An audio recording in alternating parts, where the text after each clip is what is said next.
नमस्कार दोस्तों, भले ही पांचों राज्यों के फाइनल चुनाव नतीजे घोषित कर दिए गए, लेकिन नंदीग्राम सीट को लेकर मामला फंस गया। अब इस सीट को लेकर चुनाव आयोग के अधिकारी को लेकर बड़ा खुलासा हुआ है, जिससे एक बार फिर राजनीतिक पारा चढ़ गया है। जी हाँ, आपको बता दें, जब बंगाल में काउंटिंग चल रही थी, चुनाव आयोग की तरफ से आधिकारिक नतीजे आने से पहले घंटों तक भ्रम की स्थिति बनी रही, क्योंकि मीडिया के एक धड़े में अधिकारी पर ममता की जीत की खबर चलने लगी थी। पहले तो एक खबर चलाई गई कि नंदीग्राम सीट से शुभेंदु अधिकारी को पछाड़ते हुए ममता ने जीत दर्ज की, तब जाकर टीएमसी में जान आई। लेकिन कुछ घंटों बाद ही यह खबर चलने लगी कि ममता बनर्जी नंदीग्राम सीट पर हार गई हैं और शुभेंदु अधिकारी इस सीट से जीत गए हैं। चुनाव आयोग ने इस बात की पुष्टि की कि ममता बनर्जी 1956 वोटों से नंदीग्राम सीट से हार गई हैं। आयोग ने पुष्टि की कि शुभेंदु अधिकारी को 1,10,764 वोट मिले, जबकि ममता बनर्जी के पक्ष में 1,08,808 वोट पड़े। लेकिन इस खबर के बाद बंगाल में हड़कंप सा मच गया, जिसके बाद ममता बनर्जी ने नंदीग्राम के चुनाव नतीजों में धांधली का आरोप लगाया। इसके साथ ही नंदीग्राम में दोबारा मतगणना को लेकर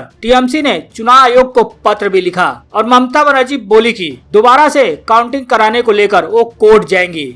उन्होंने आरोप लगाया कि बीच बीच में मतगणना की प्रक्रिया को ठप किया गया और चुनाव आयोग को इसकी जानकारी भी नहीं दी गई। काउंटिंग में धांधली की गई और ईवीएम से प्राप्त आंकड़ों से छेड़छाड़ की गई। गलत और अवैध वोट को भी भारतीय जनता पार्टी प्रत्याशी शुभेंदु अधिकारी के पक्ष में गिना गया और मेरे पक्ष में यानी ममता बनर्जी के पक्ष में डाले गए जो सही वोट थे उनको भी रिजेक्ट कर दिया गया। ममता बनर्जी का कहना है कि शुभेंदु अधिकारी से यानी जीते हुए प्रत्याशी के वोटों से ये हार मामूली अंतर के हार है। बैलेट और मतगणना में धोखाधड़ी की गई। पोस्टल बैलेट को गलत तरीके से भी काउंट किया गया। आरोप लगाते हुए ममता बनर्जी ने कहा कि औपचारिक घोषणा के बाद निर्वाचन आयोग नंदीग्राम के नतीजों को कैसे पलट दिया। मुख्यमंत्री ममता बनर्जी ने कहा कि और नंदीग्राम में दोबारा से मतों की गिनती के लिए कोर्ट जाएंगी। उन्होंने कहा कि 4 घंटे तक चुनाव आयोग का सर्वर डाउन था। राज्यपाल ने मुझे बधाई भी दी थी, लेकिन अचानक सब कुछ बदल गया। नंदीग्राम सीट से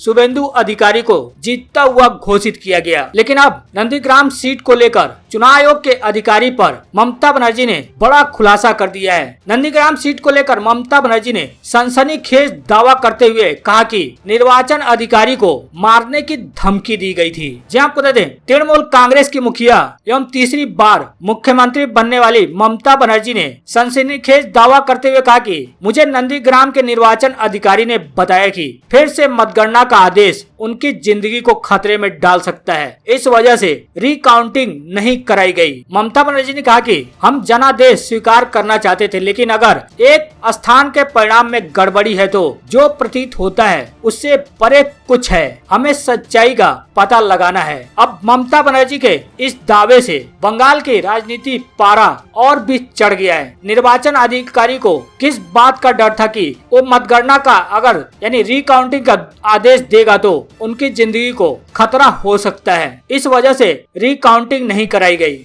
आखिर में चुनाव अधिकारी को किससे खतरा था? क्या वो नंदीग्राम सीट पर दोबारा से मतों की गिनती कराने का आदेश दे देते तो उनके साथ क्या कोई घटना घट सकती थी? इसके पीछे क्या चल रहा था? हालांकि ममता बनर्जी ने इस बात का खुलासा नहीं किया, लेकिन सीधे सीधे ये दावा कर दिया कि निर्वाचन अधिकारी को मारने की धमकी दी गई थी। हालांकि भले ही ममता बनर्जी नंदीग्राम सीट से चुनाव हार गई हैं, लेकिन उन्हें सीएम बनने में यानी तिबारा से मुख्यमंत्री बनने में कोई अड़चन नहीं आएगी। जी आपको बता दें, धारा 164 के तहत बिना सदस्य बने मुख्यमंत्री बन सकता है। जी अनुच्छेद 164(4) कहता है कि एक मंत्री जो लगातार 6 महीने तक राज्य के विधानमंडल का सदस्य नहीं है, उसे पद छोड़ना पड़ेगा। इसका मतलब यह है कि ममता बनर्जी को 6 महीने के भीतर किसी विधानसभा सीट से चुनाव जीतकर आना होगा। 2011 में भी जब ममता बनर्जी ने पहली बार मुख्यमंत्री के रूप में शपथ ली थी, तब वह संसद सदस्य थी। उन्होंने विधानसभा चुनाव नहीं लड़ा था। हालांकि कुछ महीनों के बाद ममता बनर्जी को भवानीपुर से